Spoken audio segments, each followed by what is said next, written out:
एक सर्वे के मुताबिक आज भी 55% लोग मेड इन चाइना प्रोडक्ट्स खरीदते हैं और 23% इंडियंस आज भी चाइना की एप्लीकेशंस अपने मोबाइल में रखते हैं। इतना ही अस्सलाम वालेकुम guys, welcome to our new video. तो दोस्तों, आज के इस वीडियो में हम इंडिया की प्रोडक्ट्स वर्सेस चाइना की प्रोडक्ट्स देखेंगे।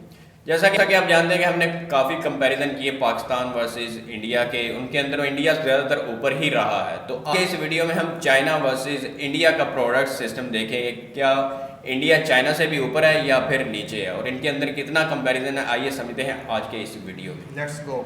The Indian version tastes sickly. Doesn't taste like nice creamy chocolate. Tastes a bit like vomit to me. ऐसे सरेआम इंडिया की बेइज्जती होने के बाद जैसा फील आप कर रहे हो वैसा ही डिट्टो हाल फैक्ट भाई का भी हुआ। साले को बम से उड़ा दूंगा एक बार हाथ में आ जाए तो। पर जब हमने दुनिया के कोने कोने में सर्च किया तब जाके पता चला कि दूसरे लोग हमारे प्रोडक्ट के बारे में कुछ उल्टा ही सोच रहे हैं। Oh my gosh! इतना ही नहीं, कुछ प्रोडक्ट में चाइना हमसे इतना आगे है, ये जानकर आपकी आगे खुली की खुली रह जाएंगी। पर भाई लोग, हम इंडियंस किसी से कम है के? अब मुकाबला हो ही गया है तो क्यों ना इसे पूरा अंजाम देते हैं। इसीलिए आज होगी अलग अलग देशों में इंडिया वर्सेस चाइना प्रोडक्ट्स की टक्कर, जिसमें बांटे जाएंगे पॉइंट्स और फाइनली होगा विनर का फैसला, वो भी सिर्फ आपकी सहमति से। तो चलिए फैक्ट भाई के साथ इस मुकाबले को शुरू करते हैं। नंबर 1, सारे जहां से अच्छा, चला तो चांद तक वरना रात तक। शायद हर दूसरे चाइना प्रोडक्ट के लिए हम भी यही कहते हैं, और ये सोच तब गहरी हुई जब इंडिया की गवर्नमेंट ने 2014 में मेक इन इंडिया की शुरुआत की। पर इस योजना का फायदा, आज इसके बेनिफिट्स न सिर्फ हम इंडियंस उठा रहे हैं पर दुनिया भर के लोगों को भी हो रहा है। जैसे कि अफ्रीका, बर्टन विक नाम के एक यूट्यूबर ने बताया कि कैसे इंडिया और चाइना के प्रोडक्ट्स दोनों ही कम दामों में मिलते हैं, लेकिन दोनों की क्वालिटी में जमीन आसमान का अंतर होता है। Sold outside to people who cannot afford high quality things. वो खुद अपनी घड़ी से लेकर पेन तक, कीबोर्ड से लेकर माउस तक सब इंडियन कंपनीज का यूज करता है। तो इंडिया और चाइना के प्रोडक्ट्स में इतना अंतर क्यों? बर्टन का कहना है कि जब इंडिया कोई प्रोडक्ट वीडियोस भेजने के लिए बनाता है तब वो क्वालिटी और प्राइस दोनों का ख्याल रखता है, वहीं चाइना सिर्फ अपने कम दामों पर झंडे गाड़ कर बैठा है। शायद इसीलिए 2023 में चाइना का एक्सपोर्ट पहली बार 7 सालों में नीचे गिर गया, और वहीं इंडिया ने वाइट माल भेजने में प्रॉफिट की सीढ़ियां चढ़ी। यानी चीन हो या अफ्रीका, सारे जहां से अच्छा प्रोडक्ट रहेगा हमारा। मतलब ये पॉइंट इंडिया से कोई नहीं लेकर जा सकता।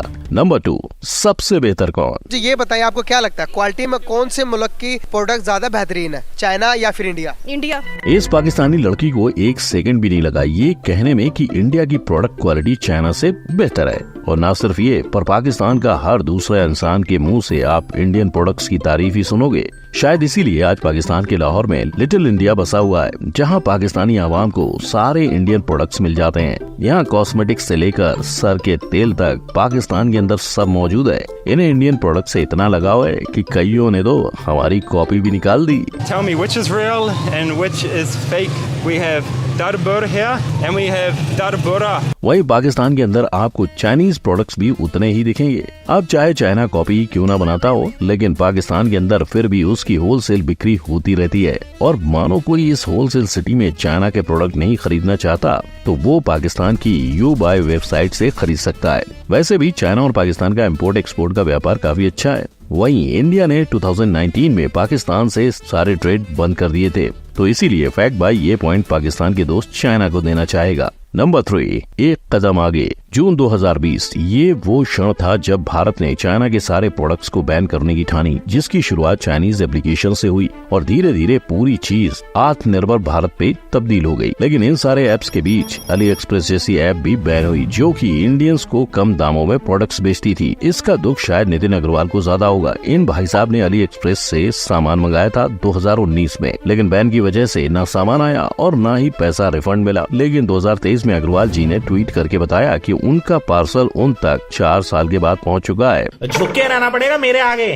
क्योंकि मैं अपने में खुद हीरो हूँ। यानी चाइना के घर देर है लेकिन अंधेर नहीं। हालांकि अली एक्सप्रेस के साथ साथ उसी की कंपनी अलीबाबा को बैन नहीं किया गया, शायद इसलिए क्योंकि अलीबाबा चाइना की ऐसी कंपनी है जो अपनी वेबसाइट पर मैन्युफैक्चरिंग का सामान बेचती है, तो इससे इंडिया में रोजगार बढ़ने के चांसेस बढ़ सकते हैं। पर इंडिया सिर्फ अलीबाबा से प्रॉफिट नहीं कमाता, इंडिया चाइना के कई प्रोडक्ट्स बेचकर भी पैसे छापता है। एक सर्वे के मुताबिक आज भी 55% लोग मेड इन चाइना प्रोडक्ट्स खरीदते हैं और 23% इंडियंस आज भी भी चाइना की एप्लीकेशंस अपने मोबाइल में रखते हैं। इतना ही नहीं, हम इंडियंस चाइना की watches, power banks, mobile accessories, lamps, candles और भी ढेर सारी चीजें यूज करते हैं। मतलब भैया चाहे इंडिया ने चाइना की एप्लीकेशंस को बैन किया है, पर फिर भी चोर बाजार में हम मेड इन चाइना ही ढूंढते हैं। लेकिन चाइना का क्या, वो भी इंडियन प्रोडक्ट्स के बिना नहीं जी पाता। वेल, जीना तो छोड़ो, वो एक इंडियन प्रोडक्ट्स के बिना तो चाय भी नहीं पी सकता। पार्ले जी, जी हाँ, अगर इंडिया के बाद कोई पार्ले जी खाता है तो वो है चाइना। इनफैक्ट वहाँ बाकी सब बिस्किट से ज्यादा पार्ले जी की बिक्री होती है। और मामला यहाँ खत्म नहीं होता, चाइना के इवेंट्स में इंडिया की अगरबत्ती, धार्मिक नोटबुक्स और आसाम की चाय तक बिकती है। आसाम की चाय है और ये मुझे बोल रहे हैं कि आपकी आसाम की चाय को ट्राई करिए। यानी इंडिया का कल्चर और संस्कृति अब हमारे बॉर्डर्स के पार जा चुका है। तो इस बात पे इंडियन वर्सेस चाइनीज प्रोडक्ट में पॉइंट हिंदुस्तान को ही मिलेगा।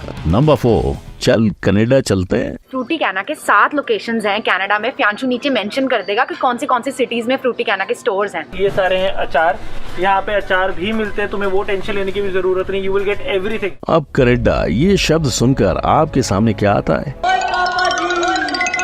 पर क्या कभी ये सोचा है कि आखिर कनाडा में इतने सिख क्यों बसे हैं? इसका जवाब जानने के लिए हमें 1897 में जाना पड़ेगा। तब इंडिया में राज अंग्रेजों का था। इसी दौरान महारानी विक्टोरिया ने डायमंड जुबली सेलिब्रेशन के लिए अपने ब्रिटिश भारतीय सैनिकों को लंदन पधारने का न्योता दिया। इस आज्ञा का पालन करके भारतीय ब्रिटिश की टुकड़ी ब्रिटिश कोलंबिया में आ गई। इस टुकड़ी में एक सिख सरदार थे, रसालेदार मेजर केशर सिंह। उन्हें उस जगह से इतना प्यार हुआ कि वो कभी फिर से इंडिया लौटे ही नहीं। उस ब्रिटिश कोलंबिया को आज कनाडा के नाम से जाना जाता है और मेजर केशर सिंह वहाँ बसने वाले पहले सिख बने। और टुकड़ी के बाकी लोग जो इंडिया लौटे, उन्होंने भी इंडिया में रहने वाले सिख को बताया कि कोलंबिया की सरकार उन्हें वहाँ बसाना चाहती है। और तब से सिखों का कैनेडियन सफर शुरू हुआ। इसी वजह से आज वहाँ की 3% पॉपुलेशन पंजाबी और पूरे 1.8 मिलियन इंडियंस हैं। अब इतने छोटे देश में इतने इंडियंस की गिनती हो तो वहाँ तो इंडियन प्रोडक्ट्स मिलना आम बात है। ऊपर से डायमंड, कॉफी, टेक्सटाइल, कारपेट और कॉइन्स की कनाडा में बहुत डिमांड है, जो कि खासकर इंडिया से एक्सपोर्ट होती है। तो ऐसे देश में तो आपको घर जैसा फील होगा ही। इतना ही नहीं, वहाँ आपको इंडियन प्रोडक्ट्स का चोर बाजार भी मिल जाएगा। अब आप सोच रहे होंगे कि कनाडा में तो इंडिया चाइना से आगे ही रहेगा, पर नहीं, यहाँ आता है कहानी का ट्विस्ट। ध्यान से सुनिए, अगर फैक्ट बाई कहे कि जितने इंडियंस कनाडा में हैं, उतने ही ऑलमोस्ट चाइनीज भी हैं। देखिए, कैनेडियन सर्वे की माने तो कनाडा में 1.7 मिलियन चाइनीज है। और मजे की बात तो ये है कि इनका यहाँ बसना तो हमारे से भी पहले से चल रहा है। जी हाँ, 19वीं सेंचुरी में पॉपुलेशन ज्यादा होने के कारण बहुत से चाइनीज सिटीजन्स अपना गुजारा कर नहीं पा रहे थे। ऊपर से क्लाइमेट चेंज की वजह से कभी सूखा तो कभी फ्लड्स जैसे नैसर्गिक आपत्ति वहाँ के लोगों का जीना मुश्किल कर रहे थे। पर उसी समय कनाडा के एक नदी के आसपास ढेर सारे सोने के होने का दावा किया गया। सोने का पता लगाने के लिए कैनेडियन गवर्नमेंट को बहुत सारे मैन पावर की जरूरत थी। इसलिए अपनी जगह छोड़ने वाले चाइनीज सिटीजन्स रहने और काम की तलाश में कनाडा आ गए और तब से उन्होंने अपना बसेरा यहाँ जमा लिया।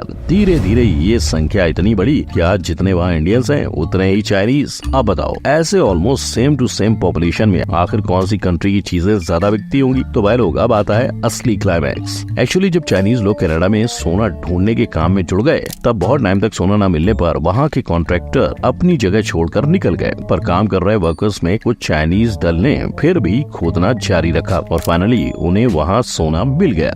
बस इस एक वजह से वहाँ के लोगों में चाइना के प्रति इतना तिरस्कार जाग उठा कि उन्होंने चाइनीज लोगों को अपने से दूर कर दिया। और तब से आज तक वहाँ के लोग चाइनीज लोगों से नफरत करते आ रहे हैं। शायद इसी वजह से आज कनाडा में इतने चाइनीज होने के बावजूद इंडिया के प्रोडक्ट्स चाइनीज प्रोडक्ट से ज्यादा बेचे जाते हैं। मतलब इस मुकाबले में कनाडा का पॉइंट तो इंडिया को ही जाता है। नंबर 5, जोर से बोलो यूएसए। दुनिया का सबसे बड़ा सुपरमार्केट कौन सा? वॉलमार्ट। और सबसे बड़े सुपरमार्केट को प्रोडक्ट कौन देता है? इंडिया। ये चमत्कार कोविड, यूक्रेन वॉर और बदलती इकोनॉमी से हो पाया। इसकी वजह से यूएसए के द्वारा होता चाइना का व्यापार 10% से घटा और इंडिया का 44% से बढ़ गया। पिछले 5 सालों में इंडिया ग्लोबल मैन्युफैक्चर के तौर पे विनर घोषित किया गया है, जिससे हम यूएसए को $23 बिलियन के प्रोडक्ट्स बेच पाए। सोचो, जहाँ पहले हम यूएसए के कपड़े, जूते और खिलौने देख के एक्साइटेड हो जाते थे, वहीं आज यूएसए हमसे उन चीजों की डिमांड कर रहा है। तो चाइना का क्या? वेल, अगर हम 2018 से 2022 के बीच बढ़ते कामगार रोजगार को देखें तो सबसे ज्यादा कीमत पर चाइनीज वर्कर्स काम करते हैं और सबसे कम में हम भारतीय। यानी इनका मुनाफा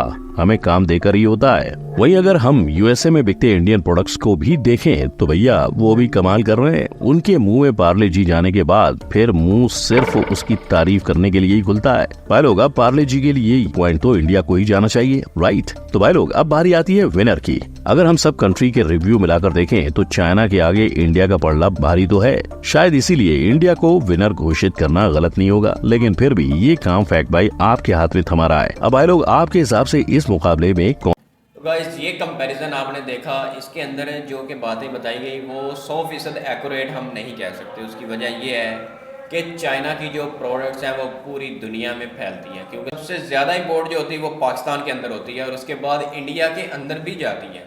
लेकिन इंडिया की प्रोडक्ट्स से पॉजिटिव पॉइंट उनका ये है कि वो पाकिस्तान के अंदर भी आ रही, चाइना में भी जा रही, कनाडा यूएसए में भी जा रही है। उसकी वजह यह है कि जो सिख हैं वो ज़्यादातर कनाडा में रहते हैं और वो कनाडा के अंदर इंडिया की प्रोडक्ट्स को प्योरिटी देते हैं, क्योंकि वो ज़्यादातर, क्योंकि चाइनीज़ प्रोडक्ट्स भी जाती हैं उधर, लेकिन ज़्यादा प्योरिटी जो दी जाती है वो इंडिया की प्रोडक्ट्स को दी जाती है। सिख होने की वजह से ना, कनाडा में सिख होने की वजह से, इस वजह से वो समझते हैं कि भाई सिखों का ये सब इंडिया का ही। बिल्कुल, लेकिन ऐसा नहीं है कि इंडिया की प्रोडक्ट्स पूरी दुनिया में सबसे ज़्यादा ऊपर सेल होने वाली है, ऐसा नहीं है, क्योंकि चाइना की प्रोडक्ट्स ऊपर जाने वाली है। लेकिन एक तरफ, दूसरी तरफ अगर देखा जाए तो जो कि इंडिया का रिलेशनशिप ज़्यादातर यूएसए के साथ है, इसीलिए वो यूएसए के साथ कनेक्शन स्ट्रॉन्ग होने की वजह से इनकी प्रोडक्ट्स उधर जाती है और वहाँ पर ज़्यादा लोग मतलब कि ख़रीदते हैं। तो आई होप कि ये कंपैरिजन आपको पसंद आया होगा। और अगर हमारी वीडियो अच्छी लगी तो वीडियो को लाइक करके जाओ एंड चैनल को सब्सक्राइब कर दो। तो फिर मिलते हैं ऐसी नेक्स्ट वीडियो में, तब तक के लिए अल्लाह हाफ़िज़।